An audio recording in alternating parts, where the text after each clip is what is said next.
Besom, Ben and His Donkey by Edwin Waugh. Chapter 3. Ben was fain to see Dimple safely taken into the chamber of the mill after that dangerous ascent, but when he sat down, off at the corner, wondering how the freak would end, his heart began to be troubled in another way. A swarm of dim fears arose in his mind, for he felt that he had foolishly thrown himself at the mercy of those who were, at the best, only mischievous friends, and, as he had so clumsily tried to plague them, it was hardly likely that they would lose the chance of paying him back in his own coin. He knew that he had made a blunder, and yet, after all, he thought, in the simplicity of his heart, that it was just possible they might not see the advantage they had over him. He peeped up every 2 or 3 minutes, half expecting to see them let the jackass down again, and hoping that at all events they would give him some sign that they had taken the joke in a good-natured way, and did not intend to carry it any further for the sake of tormenting him. Night was coming on too, and he wanted to be going home, but he could not think of leaving his jackass, and in tethering it he had tethered himself, so there was nothing for it but to wait and see the thing out as patiently as possible. He sat down, and then he tried to be comfortable, but it was of no use. He looked up again and again, and he listened, but the sounds in the chamber had ceased almost as soon as the donkey had been taken in. Ben couldn't tell what to make of this. He was afraid it meant mischief. His heart was fast failing him, and he began to build his last hope upon a thin chance of making all right with the help of Enoch when he came back with the ale. And there he sat at the corner of the mill, nursing his flickering spark of consolation, and looking out for the old man's return. In a few minutes Enoch came paddling into sight, with a pitcher in his hands, and a cheerful grin upon his flushed face. "What a while thou's been," said Ben. "Nay," replied Enoch, wiping his forehead. "It's a good way up yon and back, mon. Tak' owd and sup. Thou needna tot. I think it tastes better out at pitcher. Tak' owd and open thy shoulders." "Well," said Ben, taking the pitcher, "I'll just taste with thou, or else I care not much about it. Hullo, there's no quart here, Enoch." "Well, I know but had one pull at it, and that's all, but it were a bummer owd lad for our dry as soot. But what's up with thou? Thou looks very slamped about face. Where's jackass?" "What dost think I've done with it?" said Ben, making a miserable attempt at looking merry upon a sad stomach. "Thou sent it, whom?" "No." "Thou hasn't etten it?" "Not I." "Well, where is it?" "I've sent it up." "Up where?" "To top room." "What, the top room at mill?" "Aye," said Ben, pointing aloft with his finger, and trying once more to smile against the grain. "Thou lies belike," replied Enoch, changing the picture from one hand to the other and staring at Ben. "I've for sure," said Ben, blushing at the sense of his ridiculous situation. "Why, what's thou done that for?" "I can hardly tell. Fun, I guess," replied Ben, and then he looked down at the ground and kicked a little stone at his foot, and he looked round in a wandering way and tried to whistle. "Oh, I see," said Enoch, and then he paused and his old eyes twinkled with mischievous glee. "Well, come sup up, Ben," said he. "I'll tap pitcher into mill till morning."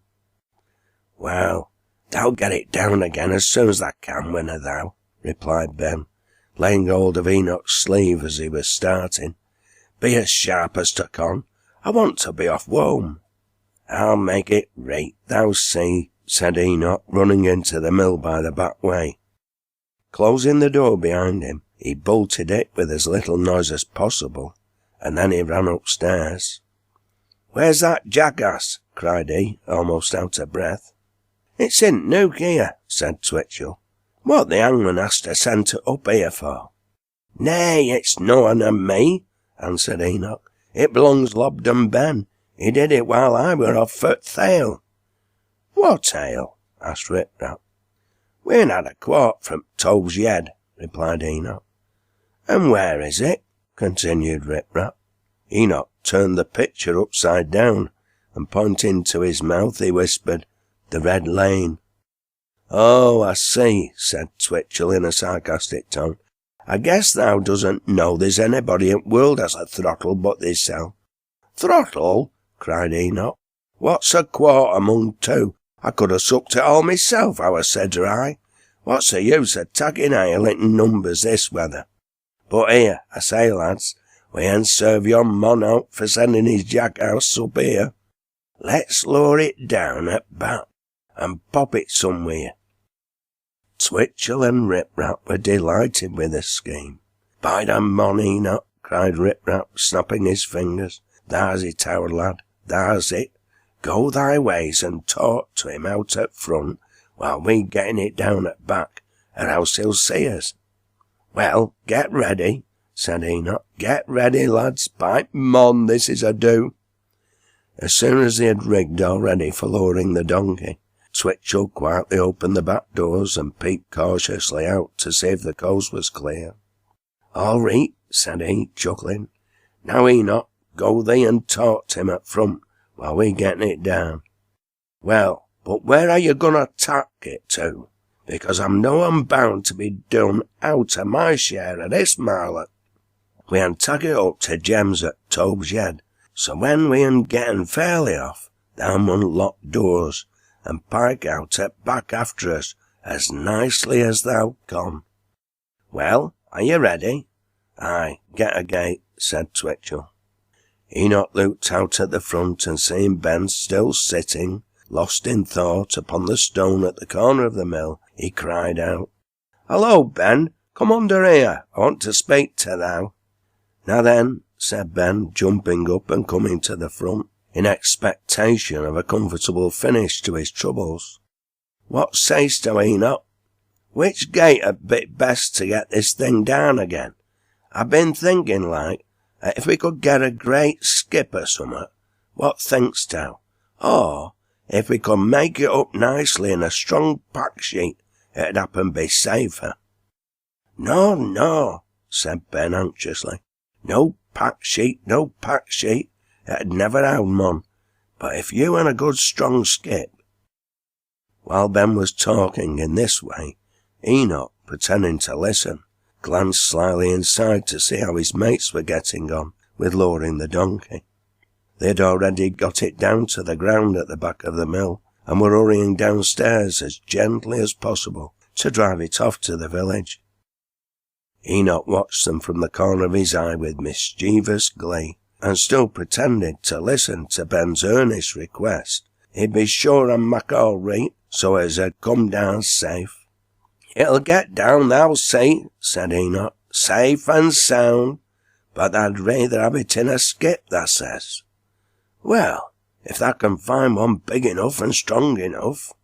Well, stop there a bit while I look for one." Enoch ran to the window at the back of the chamber, from which he saw his two mates hurrying the donkey in the direction of the village. As soon as they were out of sight, he quietly closed the front doors of the chamber and crept downstairs and out at the back, locking the door behind him as stealthily as possible. And then he took to his heels after the other two, leaving poor Ben all alone, with night closing around him, gazing up anxiously at the top room of the mill, and wondering what was keeping Enoch so long.